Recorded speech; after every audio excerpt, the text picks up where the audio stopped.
పొద్దున్న లెగిస్తే గనక అక్కడ మహిళలకి అన్యాయం జరిగింది, ఇక్కడ మహిళలకు అన్యాయం జరిగింది అంటూ ఓ హడావుడి చేస్తున్న వైసీపీ నాయకులు ఈరోజు మాత్రం జోగి రమేష్ కోడలు గారి గురించి ఒకళ్ళు కూడా మాట్లాడకపోవటం ఎలా చూడాలంటారు? 14 నెలలుగా నరకం అనుభవిస్తున్నాను నేను అంటూ ఒక మహిళ కన్నీటే పరివంతమై పోలీస్ స్టేషన్ మెట్లెక్కిన తర్వాత కూడా ఒక్కరు కూడా మాట్లాడకపోవటం ఎలా చూడాలి అసలు దీన్ని? నాకు చాలా బాధగా, ఎందుకంటే ఒక మహిళగా ఆమె పడుతున్న కష్టాలు ఆ మొత్తం కూడా వివరంగా పోలీసులకు తెలియజేసిన తర్వాత నిజంగా ఆమె చెప్పిన మాటల్లో నా భర్త నపుంసకుడు అని డైరెక్ట్గా స్టేట్మెంట్ ఇచ్చిన తర్వాత కూడా ఇంక ఏం మాట్లాడతాను చెప్పండి. కానీ వాళ్ళు చేసింది ఏంటంటే హిందువుని అని చెప్పారు వాళ్ళు ఫ్యామిలీ. కానీ ఏంటంటే ఆమె ఇంట్లో పూజలు చేస్తూ ఉంటే ఇది అగరబత్తులు వెలిగిస్తూ ఉంటే ఏంది శవంగాలను వాసన అని చెప్పి ఇష్టం వచ్చినట్టు మాట్లాడడం. అమ్మాయిని గత 14 నెలలుగా వాళ్ళ కుటుంబంలో అసలు ప్రతి ఒక్కళ్ళు కూడా అమ్మాయిని కొట్టడం జరిగింది. ఎందుకంటే ప్రతి 11 మంది మీద కూడా సీరియస్ యాక్షన్ తీసుకోవాలని చెప్పి నేనైతే చెప్తాను తప్ప ఇంకా నేను ఎక్కువగా ఏం మాట్లాడాల్సిన అవసరం లేదు అని చెప్పి చెప్పగలను. ఎందుకంటే మీరు చేసిన పాపాలకి, చేసిన దరిద్రాలకి అరే హిందువును అని చెప్పుకుంటా క్రిస్టియన్గా బతుకుతా హిందూ ఏది కనకదుర్గమ్మ గుడికి వచ్చి మీరు ఆడిన నాటకాలకి మీకు పడిన శిక్షే కట్టు అని చెప్పి నేనైతే చెప్పగలను. నేనే ప్రజలు వీడికి ఇదే తగిన శాస్తి అని చెప్పి ప్రజలందరూ అనుకుంటున్నారు. అమ్మవారి దగ్గర ప్రమాణం చేయడంతో వీళ్ళ అరాచకాలు బయటపడి అంతే కదా. పొయ్యి వీళ్ళు ఎవరితో పెట్టుకుంటున్నారంటే దేవుడితో. కనకదుర్గమ్మ గుళ్ళో వెండి విగ్రహాలు పోవటం కానీ, రథం తగలబట్టం కానీ, రాముల వారి తల విరగొట్టం కానీ ఇవన్నీ కూడా వాళ్ళు అధికారంలో ఉన్నప్పుడు హిందువుల గుళ్ళ మీద, హిందూ దేవతల మీద వాళ్ళు నోటికి వచ్చినట్టు మాట్లాడారు. వాళ్ళకి 11 సీట్లు వచ్చినా కూడా వాళ్ళు ఇంకా మారలేదు అని చెప్పి నేనైతే ఖచ్చితంగా చెప్తున్నా. నేను అడుగుతుంది ఏంటంటే కనుక ఇక్కడ గుంటూరు సంగతే తీసుకుందాం.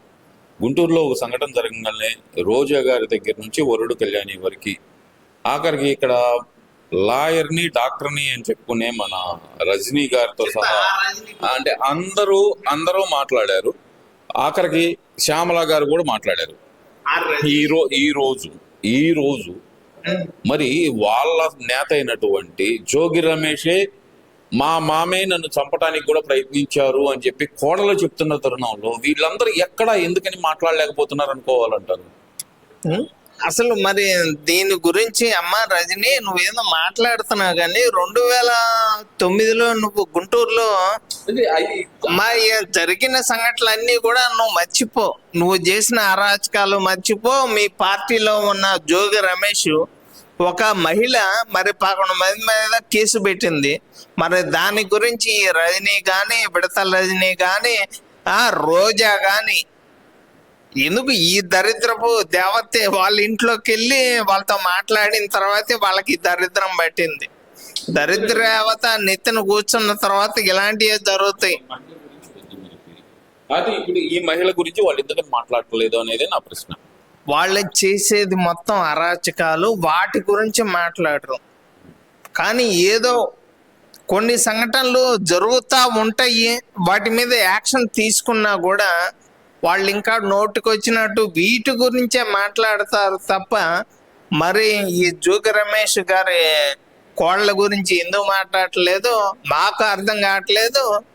మీరు మా దగ్గర మైకు పెట్టే కన్నా ఇప్పుడు ఇదే మైకు తీసుకెళ్ళి ఆ నక్కా రజనీ దగ్గర, విడతల రజనీ దగ్గర, రోజా దగ్గర పెడితే వాళ్ళ సమాధానాలు ఎట్లా ఉంటాయి అని చెప్పి మేము కూడా ఫ్యామిలీ మ్యాటర్ ని వెయిట్ చేస్తున్నారు అనుకోవాలంటారా? లేదంటే కనుక మా నాయకుడిగా కప్పిపుచ్చుదామని చూస్తున్నారు అనుకోవచ్చు అంటారా? వాళ్ళ నాయకుడు కాబట్టి కప్పిపుచ్చుదామని చూస్తున్నారు. వాళ్ళ పార్టీలో ఉన్న వాళ్ళంతా ఇంతే కదా, ప్రతి ఒక్కళ్ళు చేసేది ఇదే కదా. ఇంకేమైనా మాట్లాడితే కిరణ్ ఎక్కువ మాట్లాడుతున్నారు అంటారు. సరే, ఇవన్నీ ఒకెత్తు అనుకుందాం. నారా లోకేష్ రాజీనామా చేయాల్సిందే, డిఎస్సిలో అక్రమాలు జరిగిపోయినాయి, అన్యాయాలు జరిగిపోయినాయి అంటున్న నాగార్జున యాదవ్, అలాగే చూస్తే జగన్మోహన్ రెడ్డి గారు, కారుమూరి వెంకటరెడ్డి గారు, బోమన కరుణాకర్ రెడ్డి గారు, వీళ్ళందరూ మాట్లాడుతున్న మాటలు మరి. మరి తమ్మినేని సీతారామన్ ఏం చేయాలి? సన్మానం బోమన కరుణాకర్ రెడ్డిని, సన్మానం చేయాలి. సిదిరి అప్పలరాజుని, అరే అది ఆకండి, రోజాని గాని, కోడాల నాని గాని, వల్లభనేని వంశీని గాని, మీ జగన్మోహన్ రెడ్డి మీద ఎన్ని కేసులు ఉన్నాయి? ఒరే కోర్టు పాస్పోర్ట్ ఇచ్చి ఫారంకి పో అని చెప్పిన తర్వాత మేము ఇంకేం మాట్లాడుతుంది? నీకు కోర్టు పాస్పోర్ట్ ఇచ్చి ఫారెన్ వెళ్ళమన్నప్పుడే మాకు అర్థమైంది. ఇవన్నీ వేరండి. డిఎస్సిలో అక్రమాలు జరిగినాయి కాబట్టి రాజీనామా చేయాల్సిందే అంటున్నారు, మీరేమంటారు? మరి ఈ శుక్రవారం ముత్తైదుకి ఏం చెప్తారు? 31 కేసులు ముడ్డి కింద పెట్టుకొని, బాబాయ్ కేసు కానీ, కోడికత్తి కేసు కానీ, గులకరాయి కేసు కానీ, కల్తీ మద్యం కేసు కానీ, ఇంకా ఉన్నాయి లడ్డు విషయంలో కానీ, మైనింగ్ లో కానీ చేసిన అక్రమాలు అన్నీ ఉన్నాయి. చెప్పండి, అన్నమయ్య డ్యామ్ గుల్లిపోయి ఎంతమంది చనిపోయారు? మద్యం తాగి ఎంతమంది చనిపోయారు?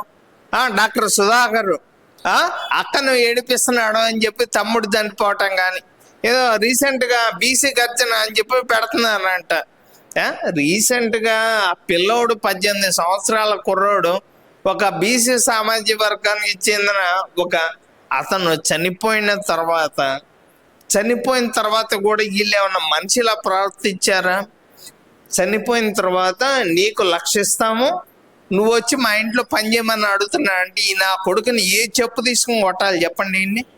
వద్దండి, మనకి వాళ్ళు వాడిన భాష మనం వాడటం కరెక్ట్ కాదనేదే నా సమాధానం. దానికి చిన్న పిల్లండి, వాళ్ళు ఏడుస్తున్నారు, నానెక్కడ అని ఏడుస్తుంటే ఆ తల్లి నిజంగా పాలు కూడా లేక నీళ్ళల్లో బిస్కెట్ పెడతా ఉంటుంటే నాకే అసలు కడుపు తరుపుపోయింది. ఏం చెప్పాలి చెప్పండి? ఇంకా మాట్లాడద్దు అంటే ఒక మనిషిని గుద్ది చంపేసిన తర్వాత దానికి నాగేశ్వర గారు చెబుతున్నారు కదండి, వాళ్ళ కొడుకును కాపాడుకుంటే తప్పేముంది అక్కడ, అతను పిల్లాడి దాంట్లో ఇతను అరెస్ట్ చేయడం కరెక్టేనా అంటున్నాడు కదా. డేవిడ్ వార్నర్ అని ఆస్ట్రేలియాలో రీసెంట్ గా మందు తాగి పోలీసులు దొరికాడు.